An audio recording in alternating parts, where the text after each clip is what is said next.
आजादी के 75 साल बाद केवल मोदी जी ने सोचा आज हर गरीब के पास अपना शौचालय है पूरे देश के अंदर।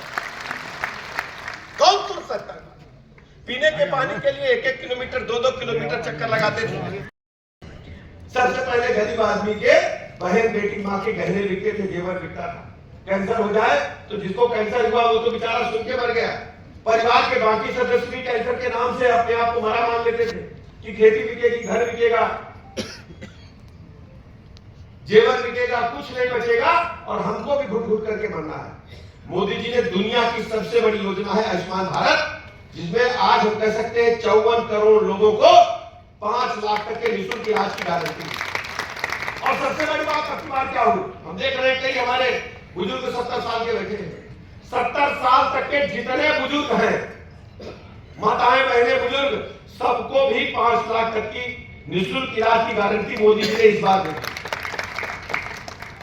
गैस सिलेंडर कनेक्शन लेने के लिए एमएलए की चिट्ठी होती थी, गैस सिलेंडर के लिए लाइनें लगती थी।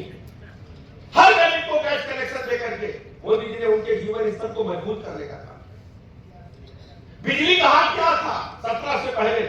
1 हफ्ता दिन में बत्ती आती थी, 1 हफ्ता रात में आती थी। बताइए गलत कह रहा हूं? सपा सरकार में याद करो, जीजा आवन फूफा आवन, चाहे बत्ती दिन की है कि रात की, गलत कह रहे? अब बत्ती जाती नहीं। स्कूलों का हालत क्या था? बच्चे स्कूल जाते नहीं थे, कहते थे प्राइवेट मॉन्टेसरी स्कूल पढ़ा दो। बहू नई शादी करके आई, बच्चा होगा 3 साल का, कल बरेली जा रहे वहां पढ़ाएंगे, क्यों गांव में स्कूल तो बढ़िया है नहीं। यही होता है गांव में, बरेली जाएंगे, रामपुर जाएंगे, जिला हेडक्वार्टर पर रहेंगे, तहसील। केवल 1 करोड़ 12 लाख बच्चे बचे थे। आज पंचायत सेक्रेटरी की जेब में या प्रधान जी के घर में बसता रहता है। आप जाकर के पूरे बरेली में, पूरे उत्तर प्रदेश में देखो, जैसे डीएम कार्यालय है उससे बढ़िया प्रधान का कार्यालय बनाने का काम हमारी सरकार ने किया है, गांव की सरकार। सड़कों का क्या हाल था? जैसे टूटी सड़क आती थी लोग समझ जाते थे यूपी शुरू हो गया।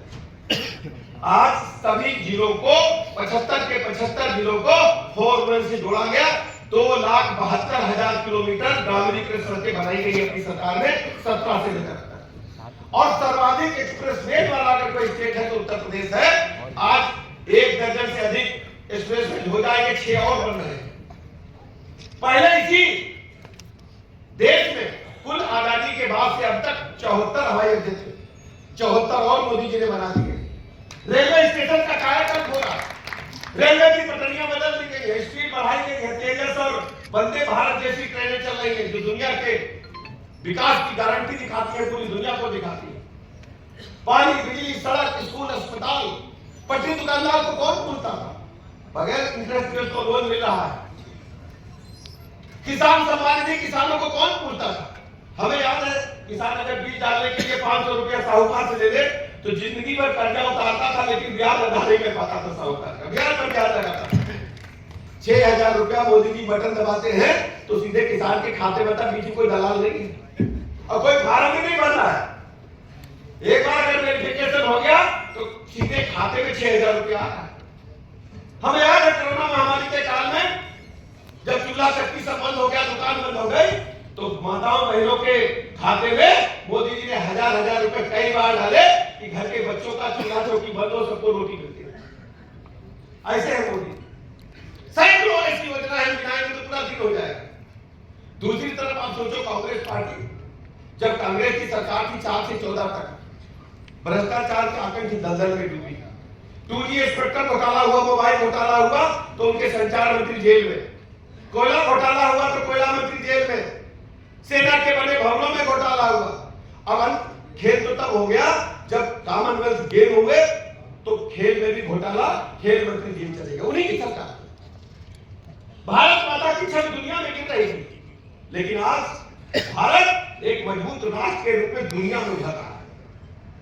भारत जो बोलता है दुनिया सुनती है, चाहे अमेरिका हो, इंग्लैंड हो, फ्रांस हो, इटली हो, जर्मनी हो। जो अपने आप को ताकतवर राष्ट्र समझते थे वो भी भारत की बात को आज मजबूर होकर के सुनते हैं कि भारत एक बड़ी ताकत है।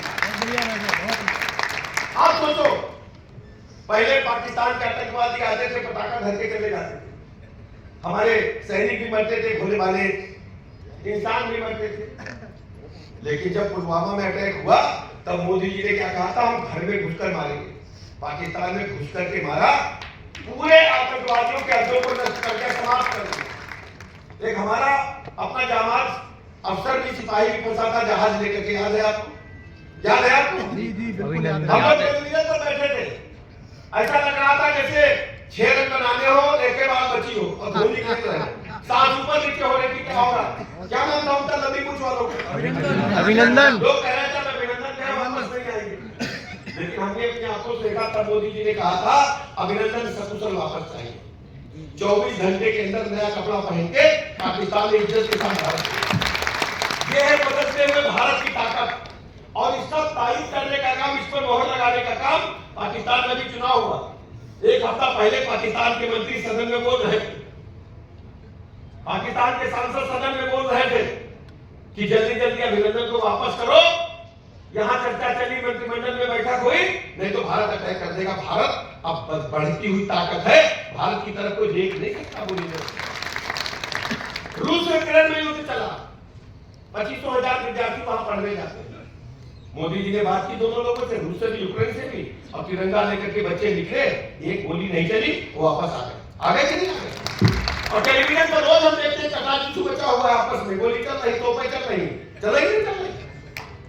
लेकिन ये है मोदी जी की ताकत, और ये आपकी वजह से ताकत हुई। आपने धर्मेंद्र कश्यप को जिताया और कश्यप जी ने वोट दिया, तो मोदी जी की ताकत से पूरी दुनिया में भारत की ताकत बढ़ी। बढ़िया कि नहीं बढ़ी?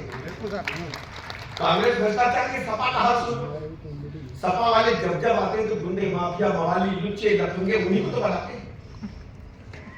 ये जो हम खतरों की राजनीति सुनते हैं, किसने लाया? सपा ने तो लाया।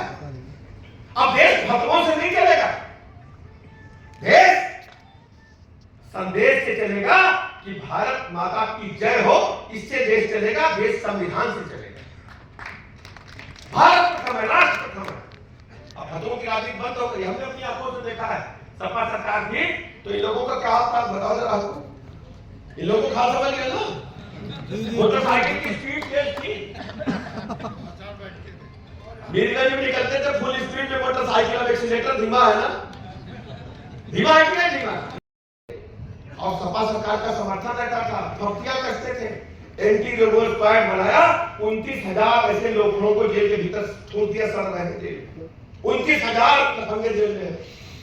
प्रदेश में कोई माफिया नहीं है इस समय। हमने बरेली की सड़कों पे देखा, एक एक गाड़ी में 10-10 बंदूकें भर करके गुंडे चलते थे।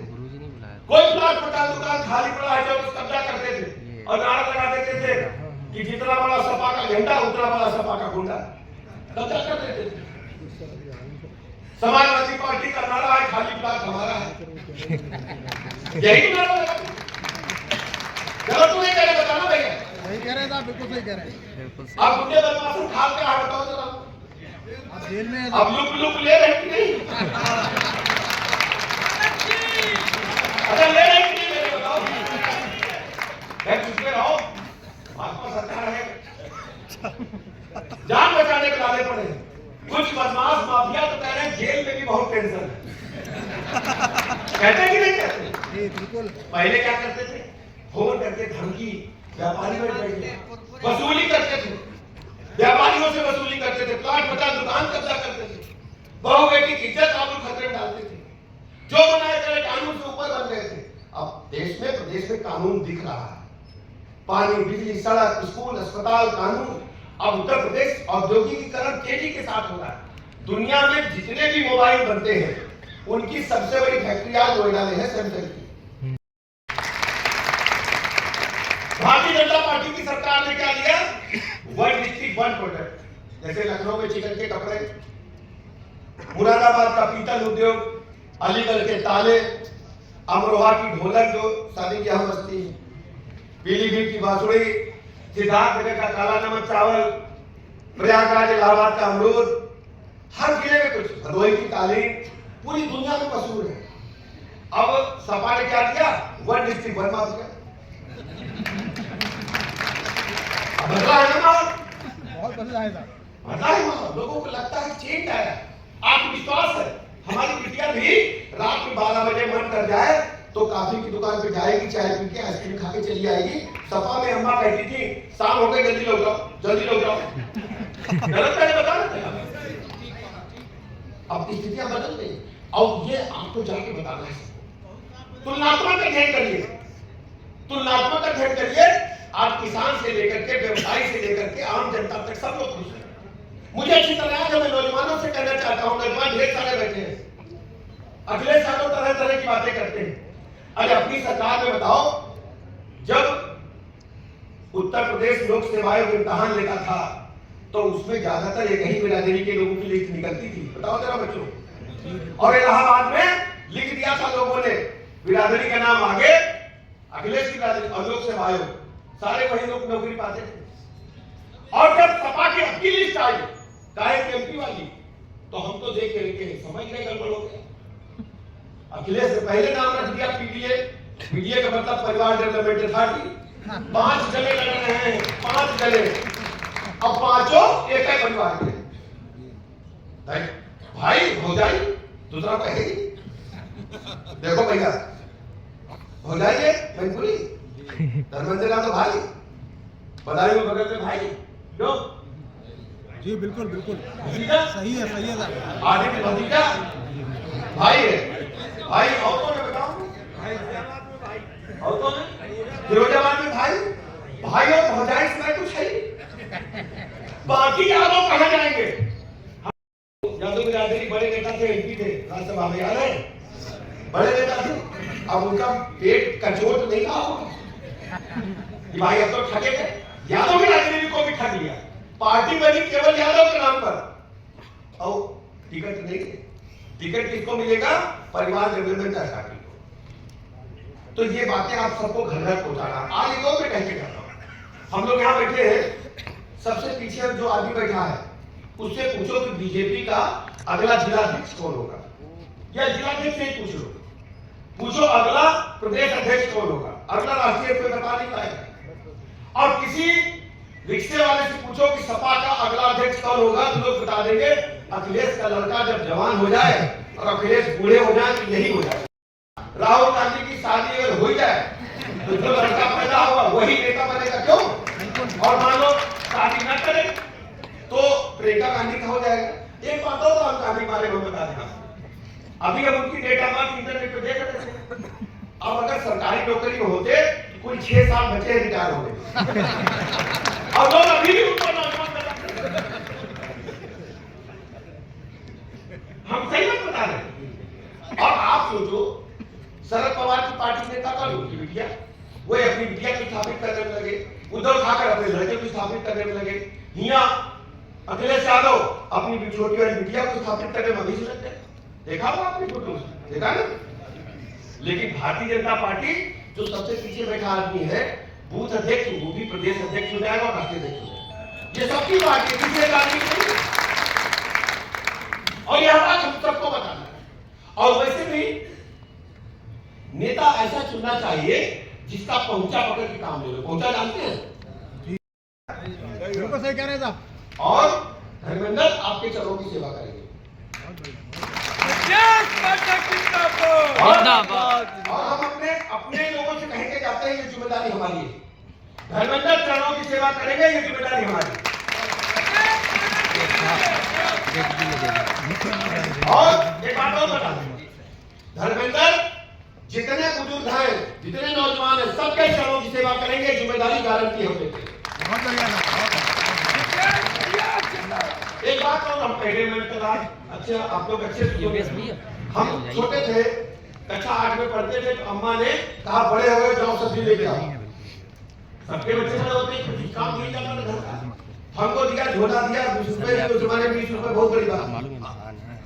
तो गए, आप जब कहेंगे तभी मैं जाऊंगा। तो अम्मा ने सब्जी लेने दुकानदार के यहाँ भेजा, तो दुकानदार ने सब्जी भर दी। हम घर आए और पिताजी सब्जी देख के बहुत गुस्सा है, कहले कि तुम्हें तमीज नहीं, साथ पढ़ते हो, सब्जी कैसे गड़बड़ लेके आए। तो अम्मा ने कोठा समझती है भाई, मैंने कोठे में से ले लिया था, हमारे लड़का डांटो ना, हम उसको सिखाए देते।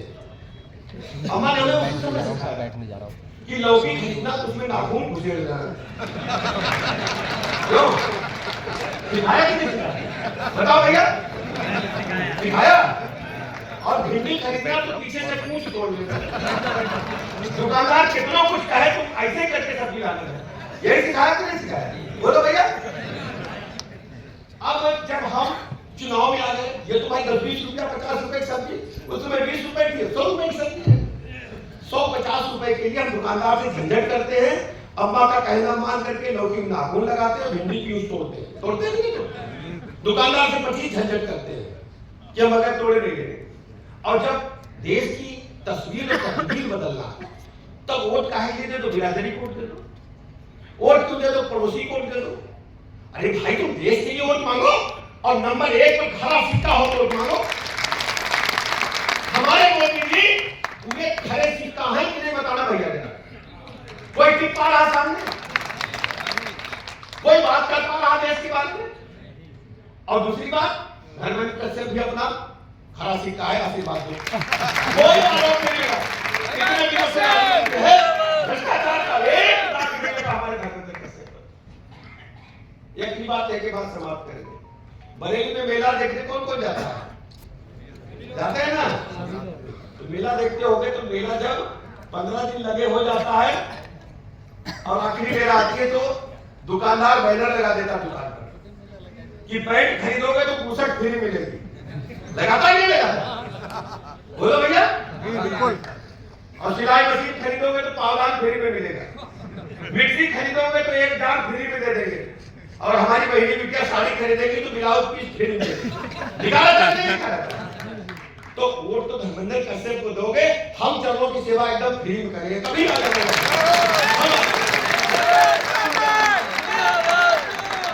तो सब लोग तैयार